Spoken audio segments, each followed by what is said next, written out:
Allora, intanto Mario, devo dire, no, io prima scherzavo con Salvatore, tu mi hai ringraziato, io sono felice dei tuoi ringraziamenti. Questa è la seconda o terza volta, no? Che nonno viene qui alla Radiazza. Tu tra l'altro mi segui, ci segui, quindi sai il profondo rispetto che nutriamo con i grandi, e allora tu mi dici di essere emozionato, sono emozionato anche io, ti dico la verità, Mario Trevi, buongiorno. Buongiorno a voi, come state? Tutti bene? Tutto ok? Tutto right? Bene. Io sono sempre contento quando vengo qua, sono venuto 13 anni fa, mi sembra. Te lo ricordi? Allora sono passati 13 anni, ma non eri piccirilla, Mario? Tenevo 13 anni mancando. Pure io, mamma mia. Insomma, non fa niente, l'importante è che siamo qui. Ma certo, Tu sai che io ho 83 anni. E ti dirò che quando mi alzo la mattina dico ma veramente sei autonoma? Perché abitualmente, sai, la gente della mia età, una certa percentuale, ha bisogno di aiuto, eccetera. Sì. E io ringrazio Dio proprio per questo, che dico, mi alzo, sono autonomo e grazie Signore di avermi fatto vedere un'altra giornata. E questo dovremmo pensarlo sempre tutti, a tutte le età, dire grazie Signore, grazie a chi volete ringraziare per averci fatto vedere un'altra giornata. Questo docufilm che lanciamo oggi? Sì, ufficialmente oggi. È stato un regalo che mi ha fatto nonno, perché nonno difficilmente si racconta. Anzi, le pagine social forse ci stanno per mi far contento a me, non tanto per... ho voluto ricordare questa carriera di 65 anni, 25 milioni di dischi venduti, audizioni di Piedigrotta, Festival di Napoli, che è una parte di storia della canzone napoletana che non sempre si ricorda, purtroppo. Si parte sempre dagli anni 70 in poi. Sì.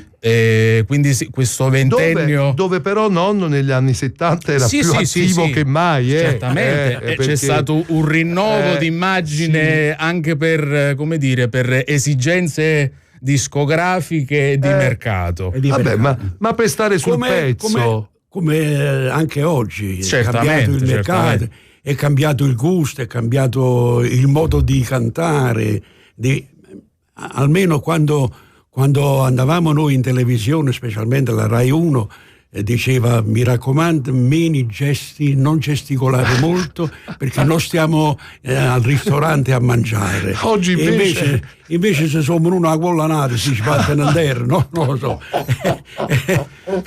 Sarà che sono io all'antico. No, non è vero, tu sei molto moderno, io ti conosco e quindi so che anche tra i giovani c'è chi ti piace. Ma anche perché la canzone è una cosa seria, insomma. Raccontare l'amore è una cosa importante, perché cantare le canzoni melodiche, cantare le canzoni d'amore è come cantare la donna che si ama, la donna che si vuol bene, la famiglia, i figli, insomma questa educazione che purtroppo oggi, non lo so, mi sembra che è andato via questo fatto di essere educati, molto molto molto precisi. Su questo sono d'accordo, nel senso che tutti noi lo pensiamo che non c'è più l'educazione, la buona educazione, che è quella cosa semplice che ci fa stare tutti meglio insieme. E ci fa amare anche le giornate più feroci, no? Perché quando andiamo a faticare, stiamo in mezzo traffico, stiamo incazzati, se arriva una persona educata che ci dà il buongiorno, che ci cede il passo, non siamo più abituati al bene. Esatto. Cioè, abbiamo timore che si facciano cose buone perché chi là dà qualcosa a noi. Cioè non c'è più il bene senza. Vabbè, però la loro generazione pure un po' che cazzimma tenevano, non facessero i Sant'Ariella. Io mi ricordo che praticamente ma chi lo teneva una cazzimma era la fam, però c'era anche questo, perché mi ricordo bene che una volta Nunzio Calda disse vicino a me: noi ci vogliamo bene, siamo artisti, siamo perfezionisti, però quando stiamo coppo palcoscenico, insomma, vogliamo fare lo so, io vi ho visti spesso insieme,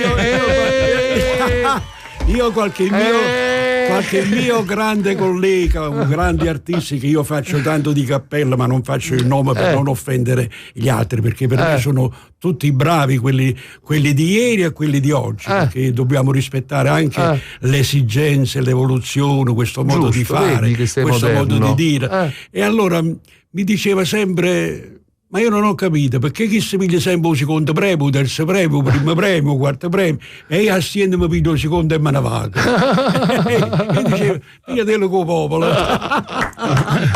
Senti, tu mi hai portato un reperto, no? Sì. È la prima incisione di nonno Mario Trevi. È il primo successo, perché poi tra parentesi il nonno si toglie gli anni di carriera, c'è chi mette pure la gavetta, invece il nonno parte dal 59, quando in realtà canta da quando aveva 12 anni. Perché scusami che ti interrompo, perché un grande Giuseppe Cioffi, insomma, Nasere Maggi, insomma, Gigi Pisana, La Panzia, eccetera, mi diceva: non bisogna raccontare, cioè contare la carriera nel senso di quando hai fatto la gavetta viene da parte, si parte sempre con il primo successo, e io sono partito con il primo successo che era Si ce la Sam, negli anni nel 1959. Signore ce la Sam, te cerca, te chiama, signore ce perdim, me cerca, me chiama. Questa è una canzone che praticamente vendette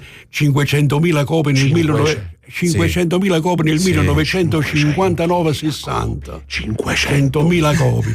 Quando Modugno al Festival di Sanremo vendette in un mese 1 milione di copie di lo so, questo. Ma questa l'hai lanciata in un festival? No, questa era una canzone di Piedigrotta. Questa era la Piedigrotta Santa Lucia al Trianon. Che era la casa editrice Bideri. Sì. Allora, mo ne sentiamo proprio un minuto, perché chiaramente io Mario Trevi, e tu lo sai, lo faccio sentire sempre, ma oggi a me interessa sentirlo, perché le canzoni, è vero o no? Lo sai il nonno sempre, che io le canzoni... Sempre, sì. Allora, sentiamo... 1959, Non ce la Sam. Sì, Sì, e perché mi hai scritto Non ce la Sam? Sì, ce la Sam. Leonardo Grisco. Guardate, stanno appiccicando i due agli uno. Chi sono più vecchi di me e Mario Trevi. Guardate. Questo è praticamente il testo è di un grande autore napoletano. Cioè? Sarebbe Ettore De Mura, che ha fatto l'enciclopedia della canzone napoletana. Che è l'enciclopedia di tutte le enciclopedie. Sì. Poi tutti quanti gli altri, sai, si sono messi a copiare, hanno fatto le copielle. Anche per aggiornarla. Anche perché devono vivere tutti quanti. Vedete la cazzimma di quella generazione. Allora, l'ha appena espressa, no scherzo. Sentiamo, dai, un minuto di Si ce la Sam. Che pensi mentre riascolti sto Vaglioncella? Mi ricordo il maestro Mario De Angelis, che era un collaboratore della Bideri, edizione Bideri, che andammo a Roma a incidere questa canzone con il complesso, perché come vedi sono dei cadetti, insomma. È tutto suonato. Insomma, è diciamo un quartetto, un quintetto. E disse vicino all'Adurium, vicino alla Royal, la prima mia casa discografica, disse: signor Ruggiero, ma qui ci voleva una bella grande orchestra.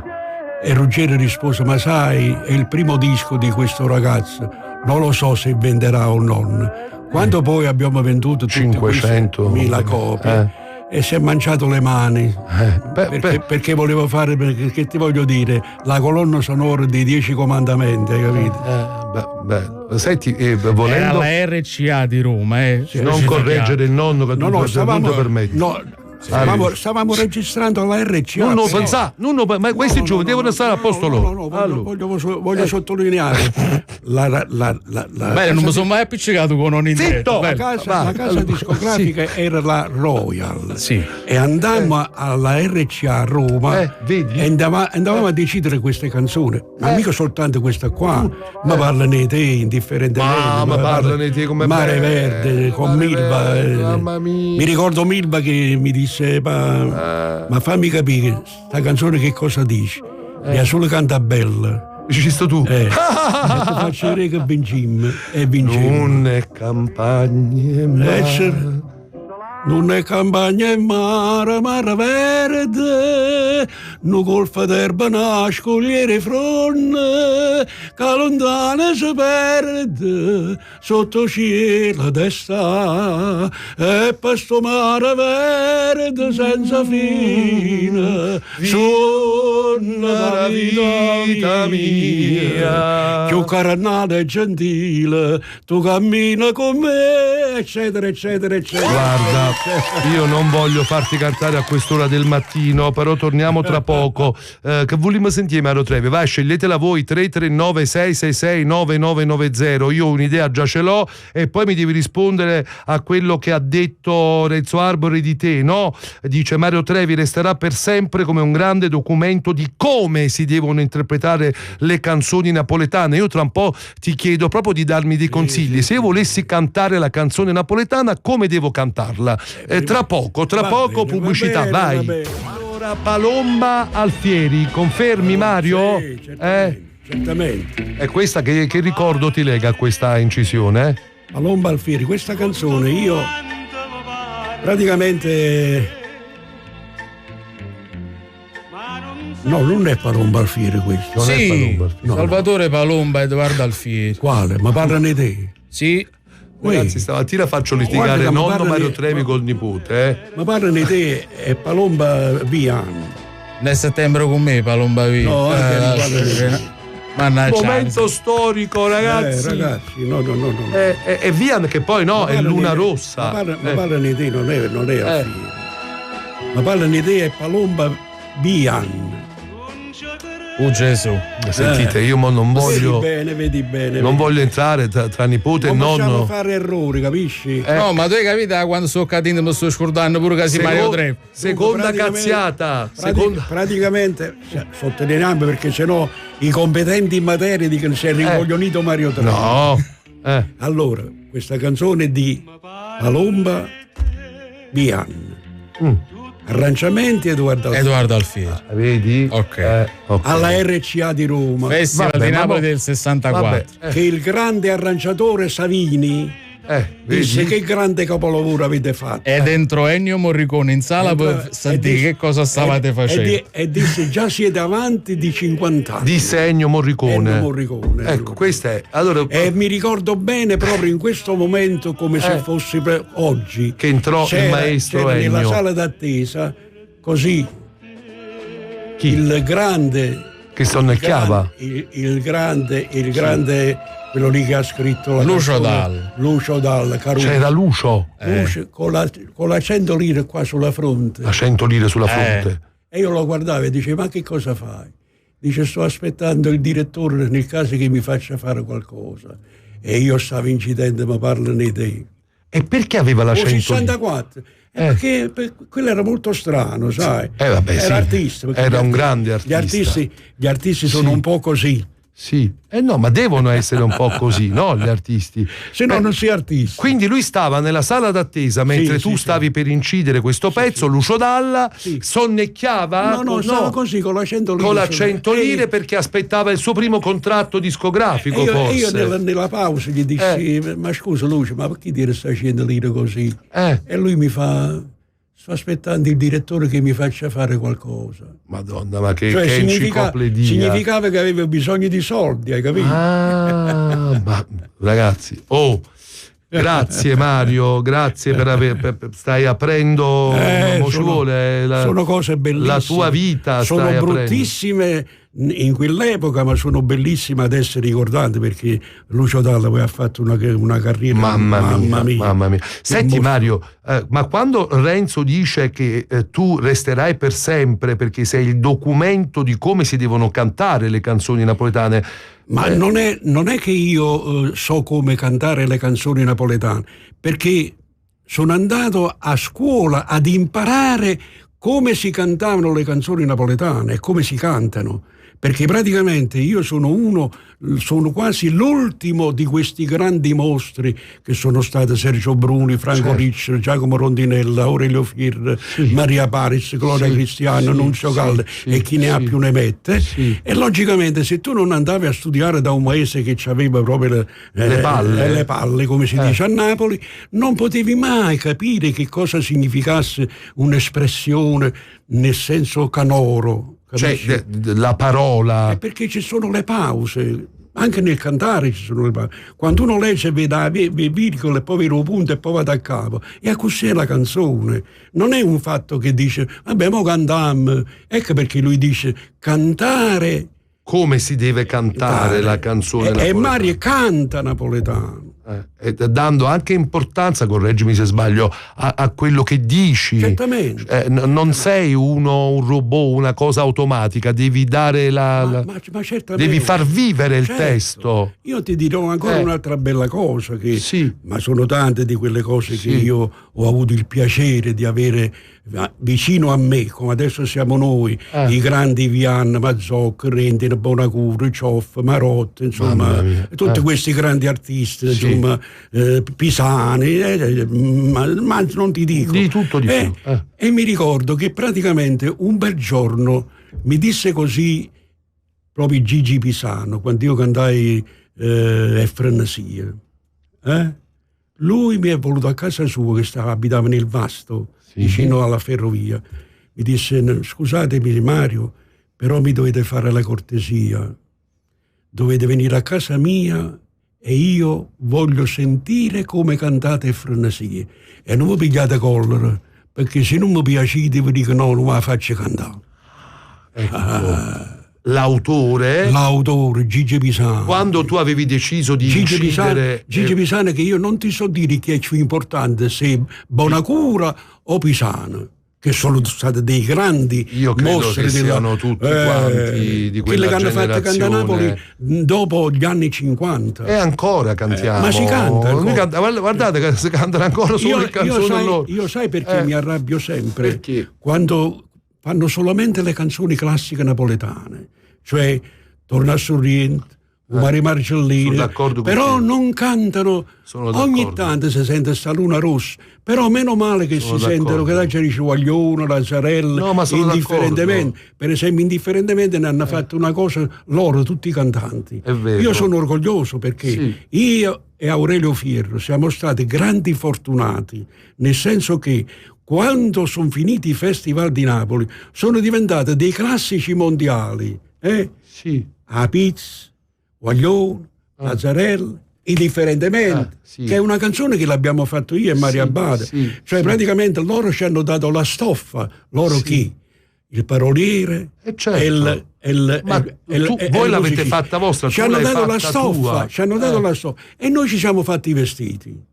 E dunque questo si può fare quando tu vieni da una scuola dove hai avuto dei maestri che ti hanno insegnato come si canta, come si porge, come si fa. Ma non è che sto qui a fare il maestro, per l'amor di Dio. Qua siamo tutti maestri, oggi purtroppo siamo tutti maestri, maestro di qua, applauso, maestro di là. Dottore, commendatore. Non va. Infatti io penso... Noi siamo servitori della canzone napoletana. Posso dire, ma meraviglia questa mattinata con te. Hai mai rifiutato una canzone e poi ti si pentita amaramente? No? Perché io ho avuto il piacere di cantare sempre canzoni secondo me belle, melodiche, che facevano innamorare. Ho avuto una proposta una volta da un autore che si chiamava Palumbo, Giuseppe Palumbo, che mi propose come si chiama? Un treno rosolo.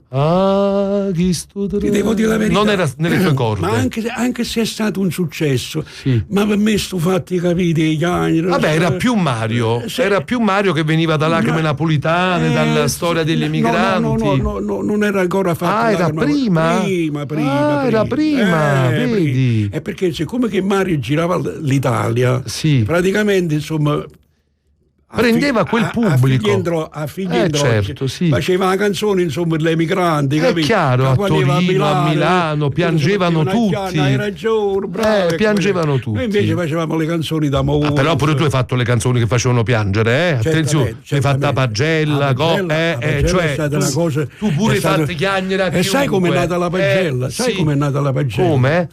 Noi andavamo a vedere questo film, Uno borghese piccolo piccolo. Sì, cavolo, è un manifesto importante del cinema. Di Alberto Sordi.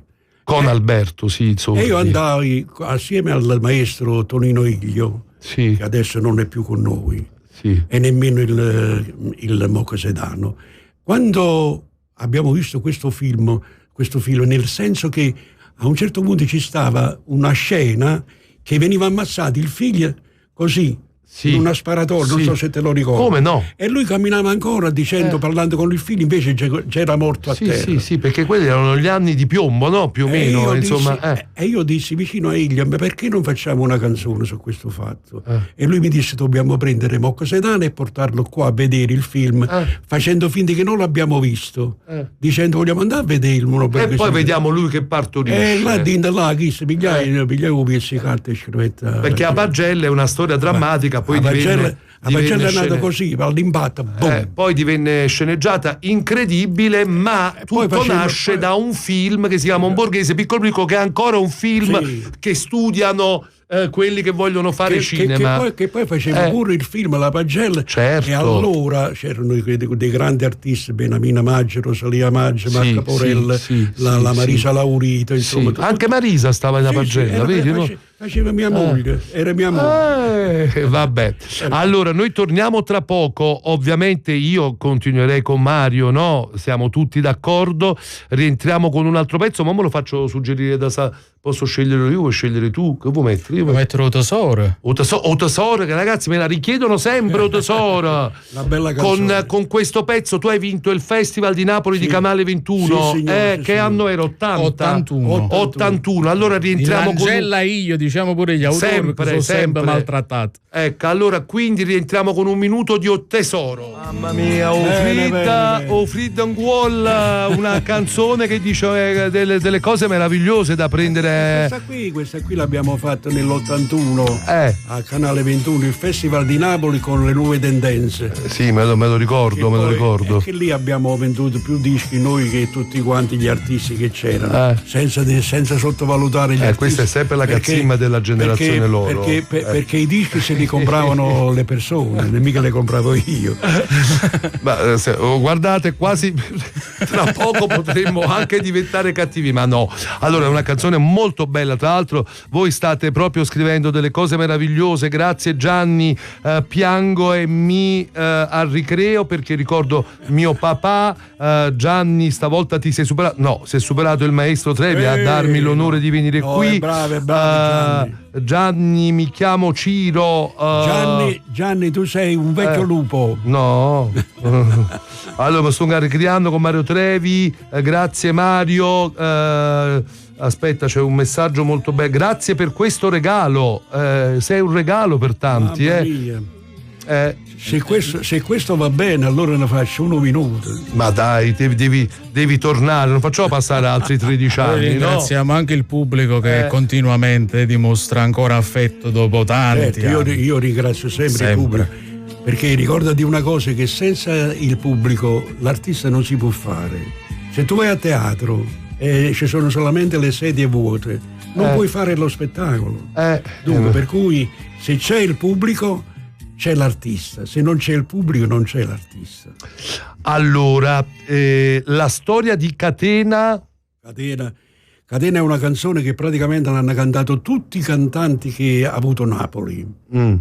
E io con Edoardo Alfieri facemmo una certa selezione per fare un CD dove c'è sta Catena, Luna Rossa, Rimbaldo Stai. Ma tu sei stato il primo a cantare Catena? No, attenzione. No, io perciò voglio imparare. Il primo è Mala Catena, Mario Trevi. Catena è del 49. Sì, Catena è praticamente... Quindi tu l'andasti a ripescare? Questo è di un autore che si chiamava Rossetti. Santoro Rossetti. Che non conosco. Giuseppe Rossetti. Giuseppe Rossetti era un bravissimo autore, però non teneva short, come si dice a Napoli. E scrisse questa bella canzone che si chiama... tu però hai ripescato. Sì, io assieme a Edoardo Alfieri facevamo una certa selezione e io dissi mi piace sta canzone e l'ho incisa. E ti dirò ancora di più, in questo LP ci sta anche Luna Rossa, che il presidente dell'Adurium mi disse perché non fai anche Luna Rossa? Io dissi qual è il problema? Certo. La cantano tutte, la canto anche io. Sì. E in questo disco, questo LP, ci sta anche una canzone che praticamente si chiama Scalinatella. Scalinatella, longa, longa. Che mi diceva sempre di inciderla, il discografico si chiamava Mintan Can, il proprietario, Sì. che era un turco, mi disse ma perché non la vuoi incidere tu Scalinatella? Perché allora perché? Perché io andai ad ascoltare Sergio Bruni, grande artista, grande uomo, però il carattere era un po'... vabbè, lo conosciamo. Ognuno ha il suo carattere. Sì. Quando io ho inciso questa canzone, ho detto prima di metterla sul mercato voglio vedere se mi posso uguagliare. Giusto. È chiaro? Perché è talmente bella l'interpretazione di Sergio Bruni. Una incisione di Bruni impeccabile. Impeccabile. E allora quando io ho sentito la mia Scalinatella, ho detto vicino al discografico la puoi mettere sul mercato, non faccio nessuna brutta figura. Bene, che bello, ma devo andare a risentire. Mettila un po' di catena perché poi improvvisamente te la sei ritrovata nel film Il camorrista, no? Questa canzone. Ma tu lo sapevi che la mettevano in quel film? No, io non lo sapevo, però quando l'ho sentita, quando l'ho visto, ho detto bravo, mi fa piacere. Bella canzone.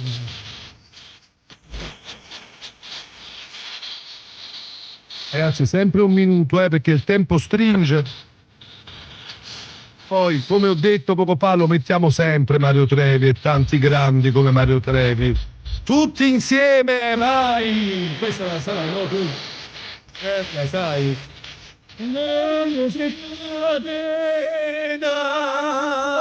Parlatoci Maria, io per da vita mia, Maria Maria per te.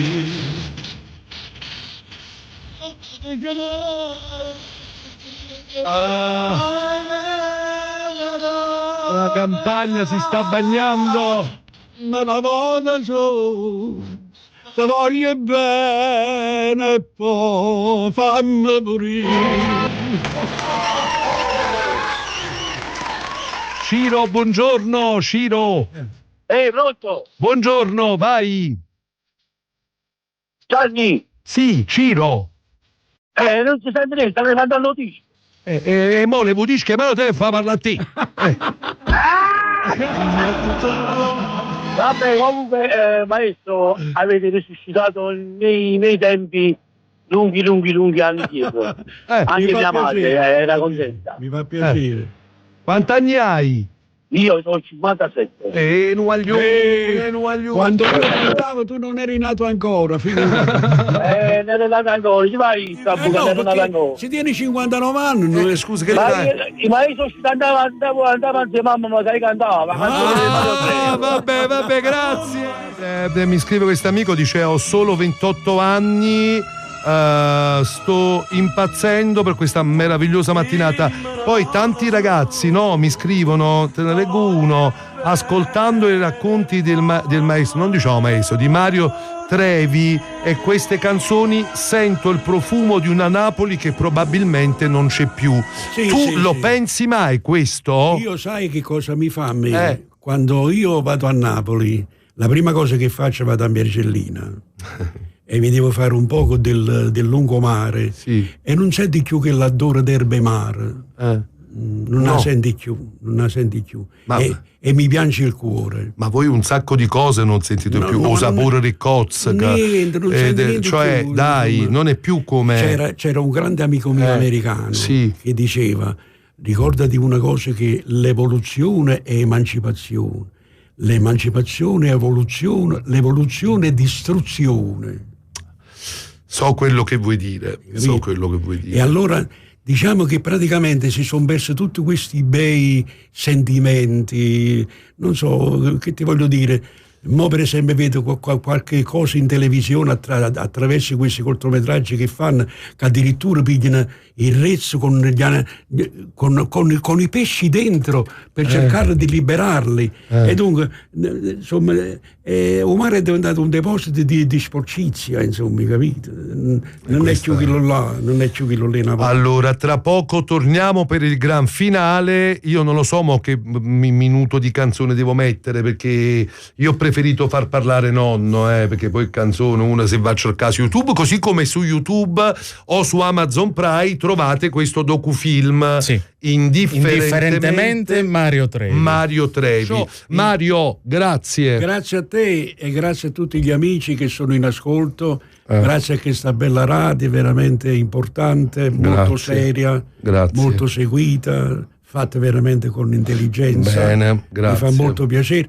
E grazie a te per avermi quando ci vediamo invitato. Fra 6-7 mesi, va bene, a poi appena vuole, non facciamo passare, perché posso fare pure più puntate in cui e lui racconta tutte queste cose meravigliose. Bene.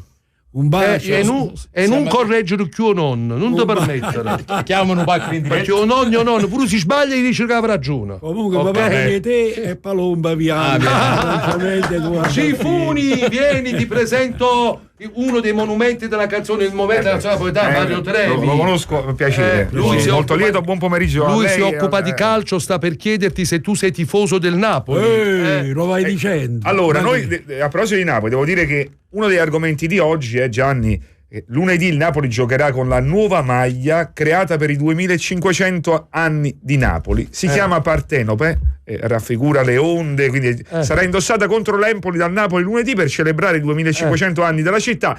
Pensate, dietro anziché SSC Napoli c'è scritto Partenopei per l'occasione. Devo dire, è una iniziativa molto carina e molto identitaria da parte del Napoli, l'ennesima. Molto vera, molto vera. E non volevi fare nessuna domanda a Mario. Forza Napoli. No, io voglio capire, lei è tifoso, dottor Trevi? Io sono malato. Ecco, allora visto che giochiamo un po' col suo nome, si dice che insomma il treno bisogna prenderlo subito, quindi diciamo il Trevi lo devi prendere quando passa. Il Trevi lo devi prendere quando passa. Ecco, questo Napoli lo prenderà il Trevi dello scudetto? Io sono ottimista, io dico che già l'ha vinto. Più ottimismo di così. Quindi lei l'Inter non lo considera proprio? No. Ma a me mi dovete parlare solamente del Napoli, perché non esiste niente. Grande. Quindi indifferentemente viva Napoli, è il Napoli. Bravo, perché poi noi e con questo ce ne andiamo. Grazie a tutti, Criscuolo, Maria Gemarao, Roberta Madonna, Monticelli, in realtà quello che il titolo di oggi, sai qual è? Il nostro rapporto di tifosi con la squadra. Qual è il nostro rapporto? La maglia, indifferentemente. Fammi quella che vuoi. Indifferentemente. Tanto sacce che dai. Forza Napoli. A lunedì.